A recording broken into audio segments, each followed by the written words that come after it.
Good morning সবাইকে। কেমন আছেন সবাই? আশা করছি সবাই খুব ভালো আছেন আর আমরাও ভালো আছি। আজকে সরস্বতী পুজো প্লাস পাশের বাড়িতে আজকে মানে আমাদের যে বিয়েটা চলছে সেখানে বউ ভাত, তো দুটো একসঙ্গেই পড়েছে। তো এখন রেডি হয়েছে। আজকে আমার কাছে একটা স্পেশাল দিন, সেটা মানে আমার কাছে শুধু না, আমাদের বাড়ির সবার কাছে একটা স্পেশাল দিন। এটা হচ্ছে আজকে আমার মেয়ের হাতে খড়ি।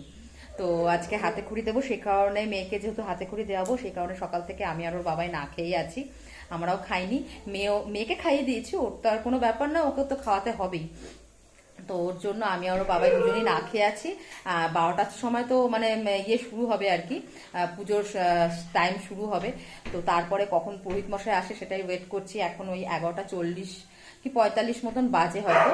তো এই দিদিকে দেখো মেয়ের ভাতটা বসিয়ে দিয়েছি এই যে প্রেশার কুকারে, রেডি হয়ে গেছে। দুপুরে তো ওখানেই খাওয়া, তো সকালে জল খাবার আর খাবো না। জল খাবার মা নিয়ে এসেছে, কিন্তু আর তো কখন পুজো হবে তারপর আর জলখাবার খাওয়া যায়, টাইমটা তো পেরিয়ে যাবে খাবার। তো যাই হোক, চলো ওখানে সবাই বাইরে সবাই ওয়েট করছে। মেয়েকে রেডি করে দিচ্ছি স্নান টান করিয়ে। আর মেয়ের বই, স্লেট, আর তোমাদেরকে একটা জিনিস দেখাবো, আমি স্লেটটা তোমাদের দেখাচ্ছি পরে, ওখানে গিয়ে তোমাদেরকে বা পরে তোমাকে দেখাচ্ছি। আর তার সঙ্গে ওকে ওকে যেহেতু আমি ঠিক করেছি যে ওকে গান শেখাবো, তো আমার মামার ছেলের একটা হারমোনিয়াম আছে। তো সেই হারমোনিয়ামটা, মামার ছেলে না, মাসির ছেলে, বড় মাসির ছেলে, তো ও আর শেখে না। তো ওই হারমোনিয়ামটাই নিয়ে এসেছি, ওটাই আজকে পুজো দেওয়াবো ওখানে গিয়ে বইয়ের স্লেট বইয়ের সাথে। তো চলো দেখাই আমাদের পাড়ার সরস্বতী ঠাকুর কেমন সাজানো গোছানো হয়েছে।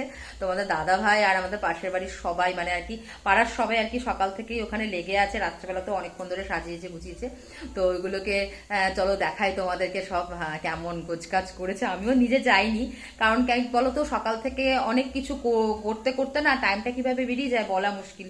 আর ছোট বাচ্চা থাকলে না হয়ে ওঠে না ওইভাবে তাড়াতাড়ি করা। তো তার মধ্যে আজকে মেয়ে বিছানায় টয়লেট করে দিয়েছে, সেইগুলো সমস্ত কিছু গুছিয়ে তুলিয়ে কাগজ পেতে মানে, আর বাইরে এতটা মেঘলা যে রোদে দেবো তোষকটা সেটারও উপায় নেই। তো যাই হোক, চলো চলো চলো বলে আর যেতে পারছি না। তো আর চলো ফাইনালি এবার বেরোই, দেখাই তোমাদেরকে জায়গাটা পুজোর।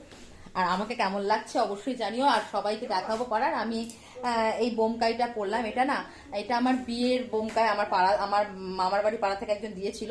তো আজকে আমি ভাঙলাম নতুন। আর হলুদ শাড়ি কেন পরিনি তার কারণ তোমাদেরকে বলছি। আমার হলুদ শাড়িগুলো সবই কোনো না কোনো অনুষ্ঠানে পরেছি, তো মানে আর কিছু খাওয়া হয়েছে, এবার সেটা পরে তো আমি দেবো না, সেই কারণে এটাই নতুন ছিল। তো নতুনের মধ্যে যেগুলো আছে তার মধ্যে দেখলাম এটাই বেস্ট ভালো লাগছে, তো তার জন্য আজকে এটাই পরলাম। একেবারে দুপুরে এটা পরেই চলে যাবো লজে। তো চলো যাই।